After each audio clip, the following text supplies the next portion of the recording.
The opposition is targeting the government over the status of economy in the Lok Sabha, and the debate was revolving around that how the economy is not performing well, and then suddenly comes to the picture is the discussion over the financial bill topic. And how the financial bill is different from the money bill is important. So that is what we will be looking today. Hello and welcome to the In News series section of Drishti IAS. I am Aisha, and in today's episode we will be talking about the topic of financial bill and how financial bill, what are the types of financial bill and how is it different from the money bill. So the points of discussion is news, Lok Sabha debate about financial bill or the finance bill, types of financial bill or the different types of finance bill, difference between money bill and finance bill, and in the end a prelims MCQ. Topic is of relevance from general studies paper 2, that is polity, and a very important topic because this has been asked in the UPSC prelims exam not once but many times. So knowing about the different aspects of finance bill becomes important. So the news says discussion on finance bill in the Lok Sabha, as the opposition was talking about the degrading trend of economy or the degrading status of economy in the current aspect. So what has happened is, as the economy is not performing well and there are chances of economy going into the recession, as the markets are also going very down, and whatever is happening in the US with regards to the trade war and the tariffs that are being imposed on other countries by the President of the United States is making the clouds dark on the Indian economy also. So let's start with the discussion. So one of the senior leaders of the opposition party has criticized the financial bill and has called the finance bill a classic case of patchwork solution. Now finance bill becomes important because first of all it is mentioned in the constitution and it talks about or it discusses about the fiscal matters. Fiscal matters means the revenue and the expenditure aspects of the government, and it is presented with the union budget.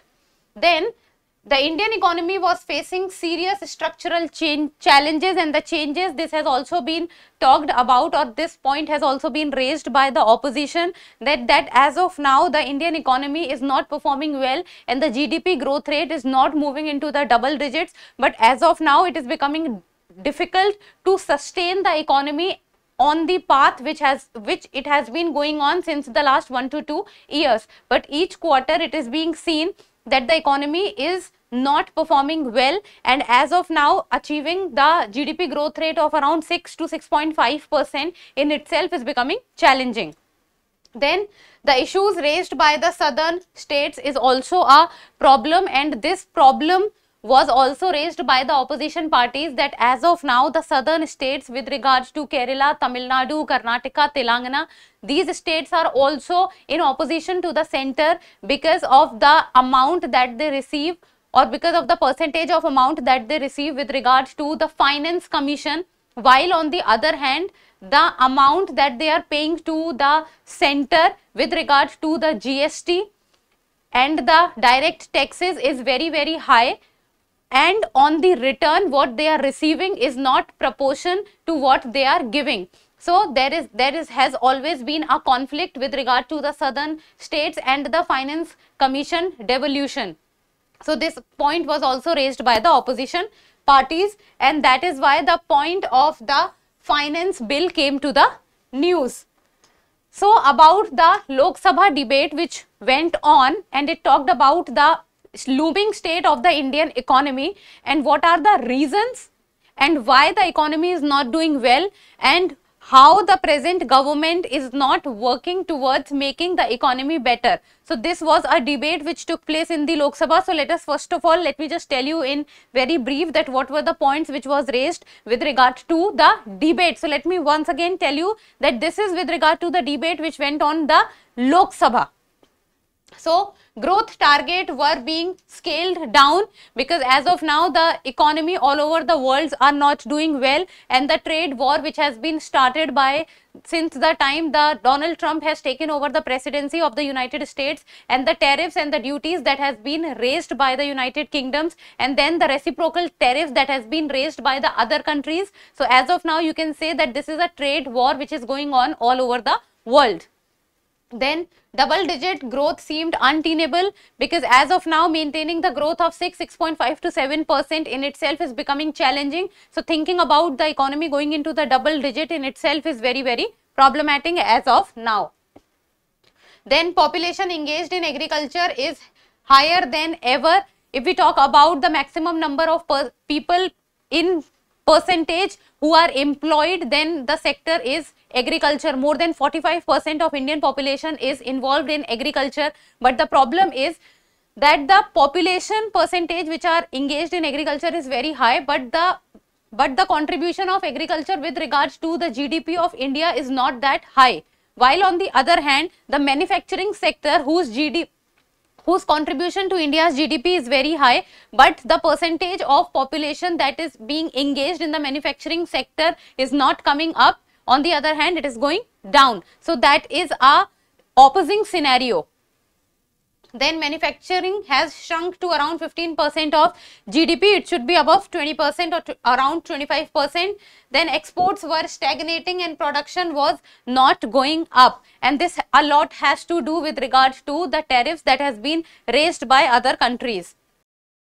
Then salaried middle class paid more than corporate taxes last year. So as of now, the corporate tax amount is coming down, while the income tax amount is going up. Now one of the reasons for the corporate tax coming down is that the corporate tax, the percentage of the corporate tax is also coming down. It has now reached from 30% to 22%, and now the foreign companies are paying the corporate tax of from 40% to 35%. So the corporate tax is coming down, but the income tax from the salaried employees are going up. Then tax revenues lagging despite country having highest GST slab of 28%. So if we talk about the GST, the goods and services tax, the subsumption of all the indirect taxes. So if we talk about the GST, then in India GST has different slabs, like for example 0%, 5%, then there is other different categories also, like the 28% is the luxury goods, then comes the 18%. So there are different slabs.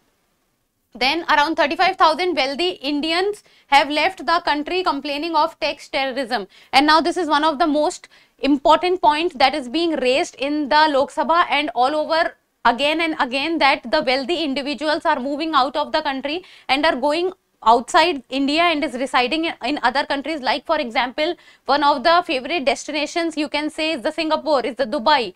So the Gulf countries are getting the wealthy Indians and they are moving out from India. Now coming on to the topic of the finance bill, very important from the exams respect, has been asked by UPSC in the prelims examination many a times. So this is a topic, or this is a point which you cannot afford to miss. So if we talk about the finance bill, so let us talk about the finance bill. So finance bill is responsible for fiscal matters such as government spending or revenue. So whenever the union budget is tabled in the parliament, then with the union budget the finance bill is also tabled in the parliament, and the finance bill talks about the fiscal matters of the government. When we say fiscal matters, it means the revenue and the expenditure. Revenue means the money that is being received by the government in the consolidated fund of India, while on the other hand expenditure means the money government is spending on what other things. Then it is also known in very difficult language even though, but Act for Appropriation of Funds for Appropriations. It means the amount that is being taken out from the consolidated fund of India for the purposes that for which the money will be expended. Then it is also the amount of money to be spent by the government and the way it is to be spent. It means the revenue which the government is receiving and the expenditure on things which the government will be doing. Then Rule 219 of the Rules of Procedure of Lok Sabha states, now this is given in the Rules of Procedure, so I am saying the exact line which is mentioned under Rule 219 of the Rules of Procedure of the Lok Sabha. So it states finance bill means the bill ordinarily introduced in each year to give effect to the financial proposals of the government of India. It means every year it is placed and it talks about the financial proposals of the government of India for the following financial year and includes a bill to give effect to supplementary financial proposals for any period. So it means it is saying that it talks about what the government of India will be spending for, what are its proposals for the spending. Then finance bill is a component of the union budget and it constitutes under article, it comes under article 110A and requires that a finance bill be presented together with the budget. So under the article 110, which is also known as a money bill, it says that the finance bill must be presented with the union budget. Then whether a finance bill is a money bill or not, the Speaker of the House decides on the matter and his decision shall be final in this regard. Now people many a times get confused between a finance bill and a money bill, but they are not same, they are different. So whether a finance bill is a money bill or not, this decision is being taken by the presiding officer of the House. So that is, you can say, the Speaker of the House, because the money bill is presented in the Lok Sabha only with the prior recommendation of the President. So it is the Speaker which decides whether a bill is a money bill or not, and the decision taken by the Speaker is the final decision. Then if we talk about the different types of financial bills, then the different types of financial bills are money bills, which is mentioned under article 110 of the Indian Constitution. Then comes financial bill 1, article 1171, and the financial bill 2, which comes under article 1173. So these are the three different types of financial bill: money bill, financial bill 1 and financial bill 2.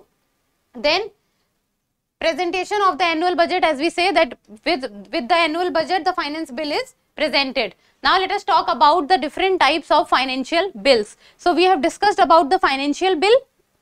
Now about different types of financial bills. So first and foremost, financial bill 1. So there are two different types basically. If we remove the money bill, so there is financial bill 1 and financial bill 2. So financial bill 1 is given under article 1171 of the Indian Constitution, and it talks about that financial bill 1 contains all the matters mentioned in the money bill but also other matters of general legislation. So it says financial bill 1, it contains all the matters which is mentioned under money bill. So with regards to the revenue and the expenditure things, all the matters which is mentioned under the money bill with regard to the taxation and other matters, and also the other general legislations. So this comes under the financial bill. So you can very clearly say that all financial bills are money bills, but all money bills are not financial bill, because financial bill 1, all matters mentioned in the money bill plus other legislations. It means money bill is a financial bill, but all financial bills are not money bill. Then it is similar to a money bill in two respects. Now financial bill 1 and money bill are similar in two respects, and that is financial bill 1 and money bill both are introduced only in the Lok Sabha. They are not introduced in the Rajya Sabha, they are introduced only in the Lok Sabha. And second, financial bill 1 and money bill, they are introduced only on the recommendation of the President. So these are the two similarities between money bill and the financial bill 1, that is introduced only in Lok Sabha and introduced only after the recommendation of the President. Then all other respects, a financial bill 1 is treated as an ordinary bill. So apart from these, in all other respects, it is treated as an ordinary bill. Now let us talk about financial bill 2, which comes under article 1173. So it says that it does not contain any of the items listed in article 110. So financial bill 1 contained all the items listed in article 110. Financial bill 2 contains no items which are listed in article 110. Then it contains measures impacting consolidated fund of India spending, and it is regarded as an ordinary bill. So Financial Bill 2 is regarded as an ordinary bill, and recommendation of the President is not required at the time of the introduction, but only at the time of the consideration stage. So this is the difference. Financial Bill 1, Financial Bill 2. Financial Bill 1, it contains provisions of Article 110. Financial Bill 2 does not contain. Financial Bill 2 is regarded as an ordinary bill, and it does not require the recommendation of the President for its presentation. Now let us talk about the difference between the money bill and the finance bill. As we just said that all money bills are finance bills, but all finance bills are not money bills. Then finance bill, which only contain provisions related to tax proposals would be a money bill, because finance bill contains other proposals also apart from the tax proposals, but money bill contains very specific provisions which are mentioned under Article 110 of the Indian Constitution. Then bill that contains some provisions related to taxation or expenditure but also covers other matters would be considered a financial bills. So financial bills also contains other matters but money bills does not. Then Rajya Sabha cannot amend or reject the money bill, but it has the power to amend or reject the finance bill. So money bill only presented in Lok Sabha, and Lok Sabha has the power or overriding power over the Rajya Sabha, but in case of finance bill that is not the case. Then money bills and finance bill can be introduced only in the Lok Sabha, that is finance bill 1. Whereas finance bill 2 can be introduced both in the Rajya Sabha and the Lok Sabha because it is regarded as an ordinary bill. Then to resolve a deadlock, the President can summon a joint sitting of Lok Sabha and the Rajya Sabha in case of a finance bill, but in case of money bill, joint sitting cannot take place, as the Lok Sabha has the overriding power over the Rajya Sabha. So if the Rajya Sabha does not pass the money bill within 14 days, then the Lok Sabha has the overriding power and can consider the money bill to be passed. So this is with regard to finance bill and the money bill. And now in the end, the prelims MCQ, and like always you people need to tell me the answer in the comment section, and it is a PYQ. So I expect you give me the right answer. So let me read out the question for you. It's a lengthy question, so let me read out it for you. With reference to finance bill and money bill in the Indian Parliament, consider the following statement. It is a PYQ of the year 2023. First statement: when the Lok Sabha transmits finance bill to the Rajya Sabha, it can amend or reject the bill. First. Second, when the Lok Sabha transmits money bill to the Rajya Sabha, it cannot amend or reject the bill, it can only make recommendations. Third, in the case of disagreement between the Lok Sabha and the Rajya Sabha, there is no joint sitting for money bill, but a joint sitting becomes necessary for finance bill. This is the question. How many of the above statements are correct? Only one, only two, all three? None. Let me again read out the options for you once. First, when the Lok Sabha transmits finance bill to the Rajya Sabha, it can amend or reject the bill. Second, when the Lok Sabha transmits money bill to the Rajya Sabha, it cannot amend or reject the bill. It can only make recommendations. And third is, in case of disagreement between the Lok Sabha and the Rajya Sabha, there is no joint sitting for money bill, but a joint sitting becomes necessary for finance bill. Only one, only two, all three, or none. As it is a PYQ, I expect you to give me the right answer. So that's all for today. Thank you so much for watching. Till we meet next time, keep reading, keep writing, and keep subscribing to the channel. Thank you. For more informative content, like, share and subscribe, and do not forget to press the bell icon to get the notifications.